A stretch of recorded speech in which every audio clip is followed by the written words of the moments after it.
Good evening and welcome to the Guyana TV9 News Bulletin for today, Tuesday, October 28th, 2025. I am Kate Sandy. In the headlines tonight, police capture terrorism suspect in deadly mobile station explosion. President Ali pushes for global recognition of Guyana's green leadership. Manik chant to NDCs, "You are servants of the people." Minister Parag demands action. Contractors told to boost workforce and meet dormitory deadline. And Hurricane Melissa unleashes fury on Jamaica. And now for the news in depth. The suspect behind the deadly mobile gas station bombing on Regent and King Streets, which claimed the life of 6-year-old Soraya Bourne and injured four of her relatives, was captured by police on Tuesday at Virgin Ocean Sideline Dam, East Bank, Essequibo. Authorities says the man is now in custody, assisting with the ongoing investigation into the tragic attack that shook Georgetown on Sunday evening. Calvin Abrams has this report. The suspect involved in the fatal Sunday night bombing has been identified as Daniel Alexander Ramirez Perdomo and was earlier Tuesday captured by ranks from the Ghana Police Force at Virgin Ocean Sideline Dam, East Bank, Essequibo. The Ghana Police Force just hours before issued a $5 million reward for the capture of the man who is believed to be the suspect in the Sunday evening attack at the mobile gas station on Regent and King Streets, Georgetown, and is responsible for the brazen Sunday evening attack that claimed the life of 6-year-old Soraya Bourne. Investigations revealed that on Sunday evening, a male of mixed ethnicity, believed to be a Spanish-speaking foreign national, was seen at the location with two bulky black plastic garbage bags. He reportedly attempted to dispose of the bags in a garbage bin at the station, but was prevented from doing so by an attendant. The individual subsequently left the area heading south along King Street to the western side of the fuel station. At approximately 1936 hours, a powerful explosion was heard on the southwestern side of the compound, near the section where bottled cooking gas is stored.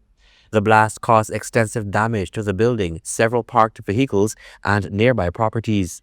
The police on Monday revealed that they had located the vehicle seen here, PSS 7874, used to transport the suspect.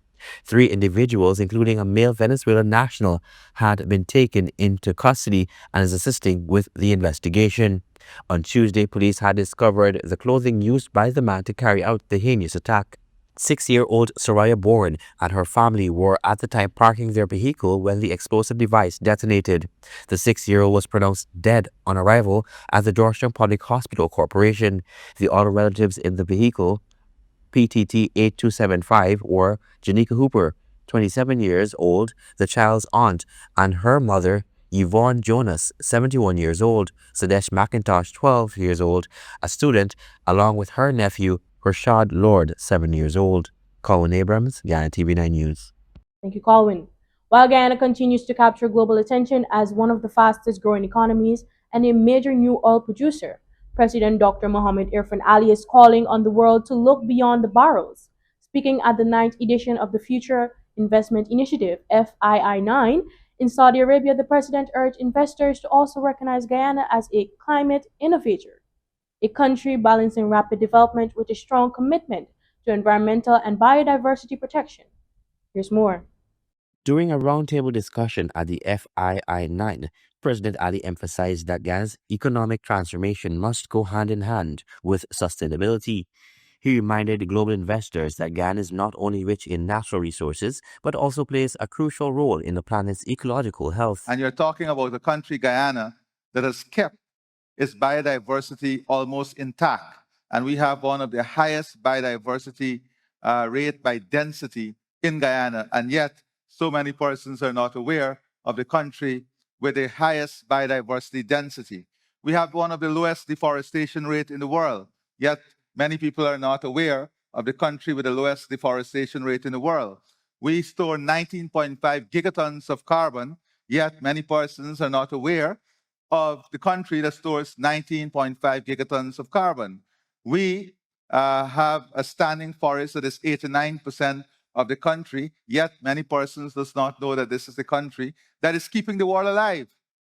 This is the country that's keeping the world alive, and yet we say we don't know. President Ali cautioned that the global community often views Guyana only through its oil and gas lens. overlooking its parallel achievements in conservation and renewable We development. have to examine our priorities.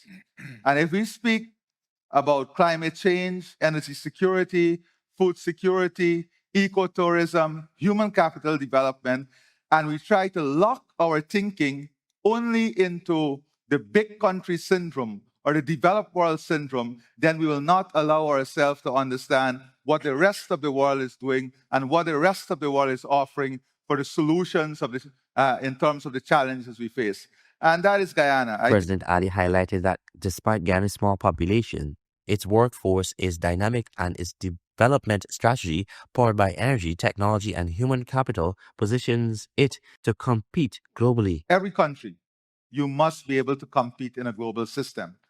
And to compete in a global system, regardless of how big or small you have to have the right infrastructure, the right education system, you have to have healthcare, you have to have a food system that will keep your people out of starvation and from hunger.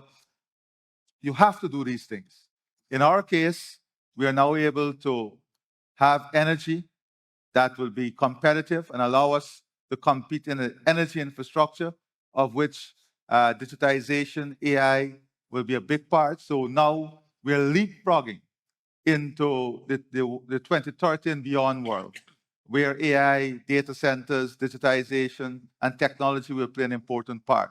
During his visit to Saudi Arabia, President Ali also held high-level discussions with His Royal Highness Crown Prince Mohammed bin Salman Al Saud.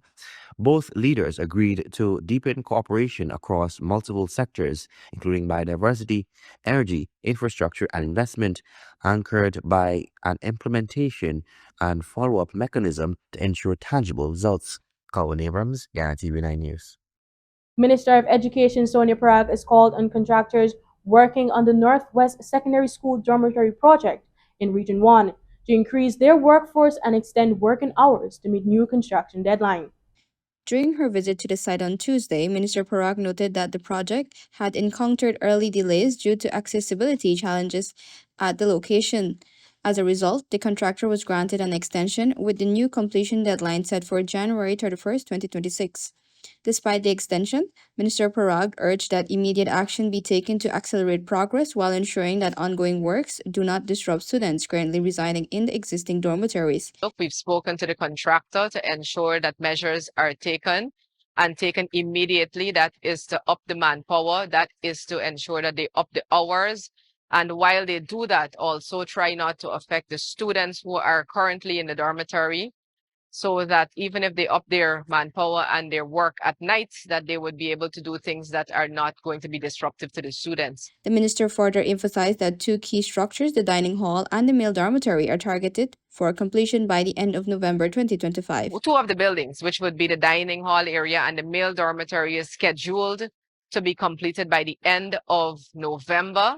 And as far as I'm seeing that there is a great deal of work needs to be done in both of those buildings. So we've asked the contractor to take measures and find solutions immediately, which we're holding the contractors accountable for, and will be ensuring that in the interim we make visits to make sure that that's happening, to see that by the end of November, we will have those two buildings completed. Deputy Chief Education Officer for Hinterland Education, Mr. Marty D'Souza, highlighted that enrollment among female students continues to rise, underscoring the urgency of completing the dormitories to accommodate them.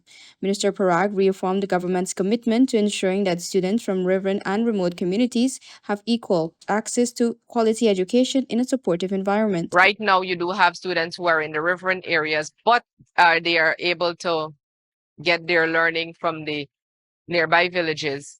And so they are not affected in terms of the learning and their learning.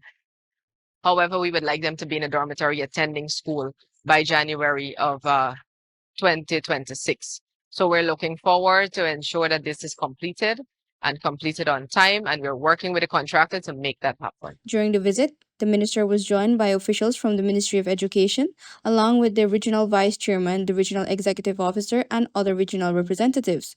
The team inspected ongoing works and reviewed progress on all buildings under construction. The Northwest Secondary School Dormitory Project forms part of the government's wider initiative to enhance education infrastructure in hinterland regions, expanding access and opportunity for every child across Guyana. Adana Dore, Guyana TV9 News. The Ministry of Human Services and Social Security continues to support the family of 6-year-old Soraya Bourne, who tragically lost her life in the recent mobile gas station explosion. This morning, Director of the Child Care and Protection Agency CPA, Ms. Levine Gavaya, and Manager of the Difficult Circumstances Unit, DCU, Ms. Joshua Siram Lukan, visited the family to provide continued assistance. Through the DCU, the ministry will cover funeral and wake expenses, while the CPA will conduct daily hospital visits to monitor the recovery of the 2 children who remain hospitalized. Counseling and support will also be offered to all affected for as long as needed. More news after this short break. Stay with us. Guyana Channel 9 is now Guy TV9, proudly under new management. We're building stronger with a balanced and open platform for all advertisers. Whether you're promoting a business, service, or event, your message belongs right here. So choose your spot, news, prime time, or anytime, and reach viewers across Guyana. With affordable rates and professional service, Guy TV9 is your partner in progress. So visit us at Lot 21A, Lamaha Street, Georgetown, in the Century 21 building, or call 600-5006 or 761-5006. Guyana TV9. New leadership, fresh outlook, real results. Celebrate Christmas the Guyanese way with 7 days of magic and adventure. Feel the streets come alive with lights, decor, and carols. Share in the delicious joy of favorites like pepper pot, black cake, and even ginger beer. Then explore Guyana's attractions, the majestic kite show, scenic tour on the Demerara Essequibo, and Mahaika Rivers. 7 days, one unforgettable Christmas. Join us. Let's discover Guyana this Christmas.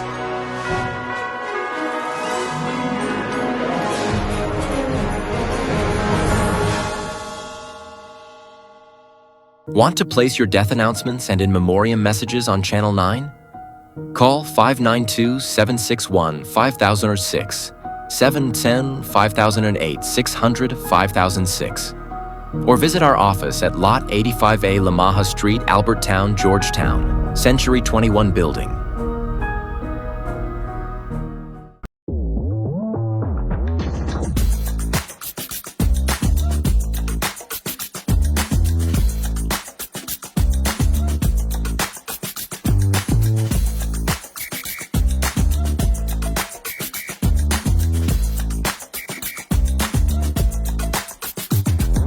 Welcome back. You're watching Guyana TV9 News.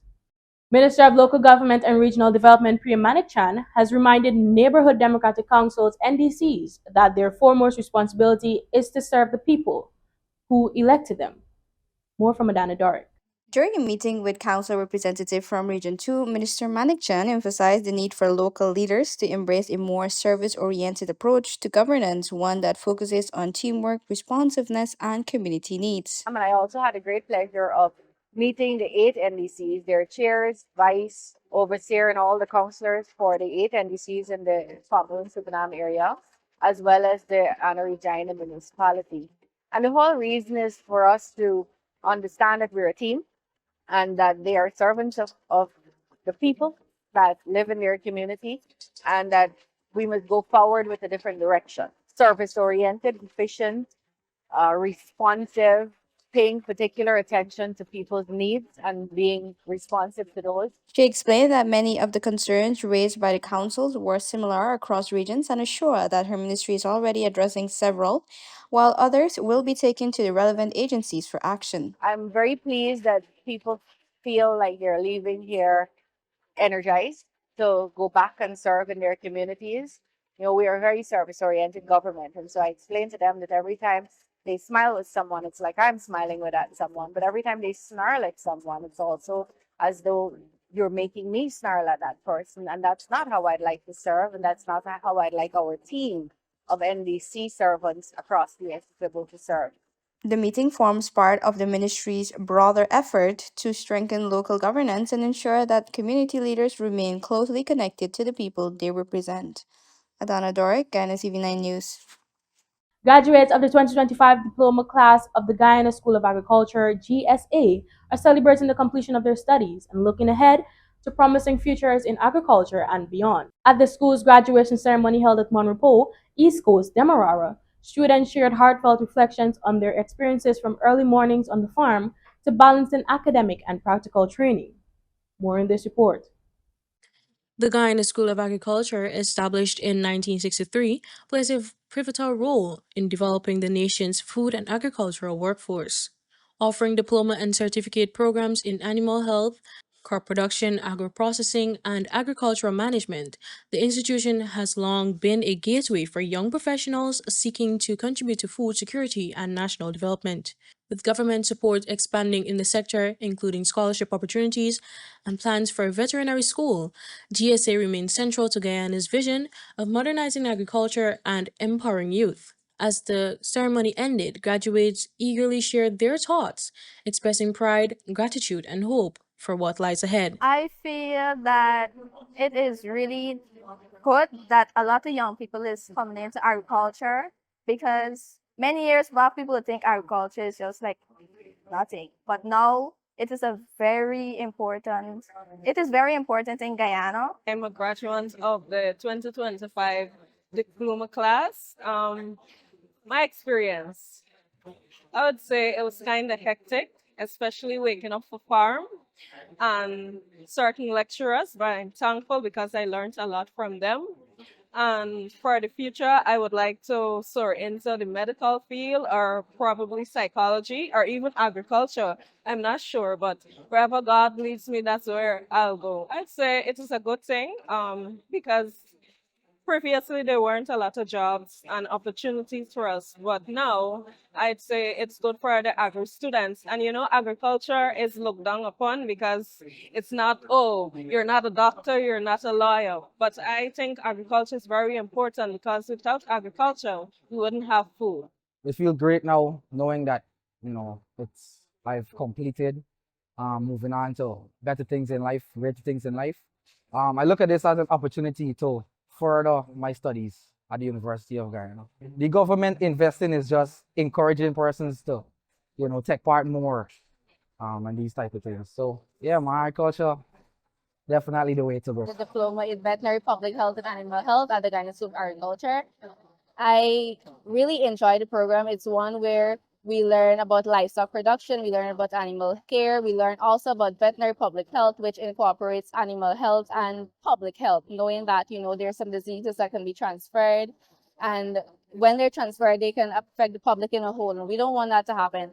Well, it is really nice because I wanted to get a scholarship, but I kind of, changed up a little bit trying to figure out things. But I have a friend who went to Cuba and he's really happy about it. I'm really happy to see that he can get to further his studies. And I really think that it's a really good initiative because a lot of us, there are not many opportunities for the veterinary public health and the animal health classes to further the education because there are no facilities in Guyana. So you have to go out to the country. So I think the scholarship that they're providing is really graduate of the 2025 year of the GSA, Guyana School of Agriculture, at the agro-processing program. I'm happy to graduate, and the course is very challenging, but also enthusiasm. You learn a very lot, the scientific part of food chemistry, the food processing, and the whole idea of preservation of food. It's also nice that for small entrepreneurs, if you want to get big, this is a ground step to further your success. Now that I graduate, I'm looking on furthering my studies, also on furthering my knowledge in entrepreneurship. That's most important for me. As Guyana pushes toward agricultural diversification and food security, these new graduates represent the next generation of innovators ready to contribute to national growth. Their passion and perspectives reflect a changing mindset, one that values agriculture, not just as a tradition, but as a vital and modern driver of Guyana's sustainable future. Faith Sandy, Guyana TV9 News. Even with Guyana's Family Violence Act of 2024 granting victims full protection, Superintendent Shalon Daniel says emotional ties and social pressures still keep many from pressing charges against their abusers. During a recent episode of Police and You, Daniels explained that family loyalty, financial dependence, and the desire to preserve relationships, especially when children are involved, often lead victims to stay silent, creating a complex balance between justice and forgiveness. Even though our laws are there, it is mandatory. I think it's under Section 49 or 52 of the Evidence Act that makes a spouse in all forms of domestic issues compellable and competent to give evidence in all issues of domestic violence. But when you look at it, we also have our laws, right? The Criminal Jurisdiction Procedure Act that makes provisions for where the person is refusing to give the evidence, where the court can do certain things. But if you're asking for the court to take certain drastic actions against the victim, it might more look as if they were seeking to re-victimize the victim. And I don't think that is the purpose of the court. She noted that victims prefer to issue warnings rather than press charges, hoping their victims will change without facing imprisonment. Still, Daniel said, police act within the law, recording complaints, advising victims of their rights, and ensuring their safety remains the top priority. While she emphasized with victims' hesitation, Daniels cautioned that temporary peace should never replace long-term protection. These cases, she added, reflect the deep emotional and social pressures where love, fear, and survival often collide. The parties, if they're so interested in rekindling, go through some form of counseling while they seek to monitor the parties and don't just throw out the matter because the victim come and say, oh, just go in the box and anyone. Then by the time it's short period of time, you're back in the court with the same thing. Nothing is wrong with coming back. And the police cannot tell you, well, I'm not taking a report because you're wasting the court's time. If the victim comes to you 99.9 times, you have to entertain the report and go through back the same process. That is what the police are being paid for. Looking ahead, Superintendent Daniels believed that true change lies not only in prosecution, but in rehabilitation and counseling. She highlighted that the courts can order mandatory counseling sessions before determining certain cases, helping families rebuild trust on their professional guidance. This approach, Daniel said, focuses on healing rather than punishment, creating opportunities for reflection, accountability, and lasting behavioral change. Her message reflects a broader vision for domestic violence prevention, one that values both justice and restoration. While not every relationship can or should be repaired, counseling provides a vital path toward understanding, responsibility, and safer futures for all. Faith Sandy, Guyana TV9 News. And now for an update on Hurricane Melissa wreaking havoc in the Caribbean. Hurricane Melissa has intensified into one of the strongest storms ever recorded in the Atlantic.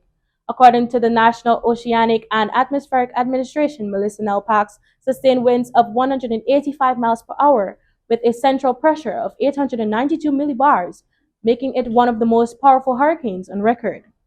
Only one storm has ever had stronger sustained winds, and just two have recorded lower pressure readings. The last hurricane to reach this strength was Dorian back in 2019 when it devastated parts of the Bahamas. On Tuesday afternoon, Melissa made landfall in southwestern Jamaica near the town of New Hope around 1 p.m. Eastern Time, slamming the island with catastrophic winds and torrential rain. Officials are calling this an extremely dangerous and life-threatening situation, urging everyone in the storm's path to shelter in place. Jamaica's military and fire brigade are on standby for rescue operations once conditions allow. Deputy Chairman of the Disaster Risk Management Council, Desmond McKenzie, says crews are ready to move the moment it's safe. Quote, we have equipment that are pre-positioned. Once the request comes in, the team will be ready to go. We have boats, helicopters, you name it. Unquote. And that is brought us to the end of tonight's newscast. Remember to check out our Facebook and YouTube platforms at Guy TV9 for more trending stories. I am Faith Sandy. Good night.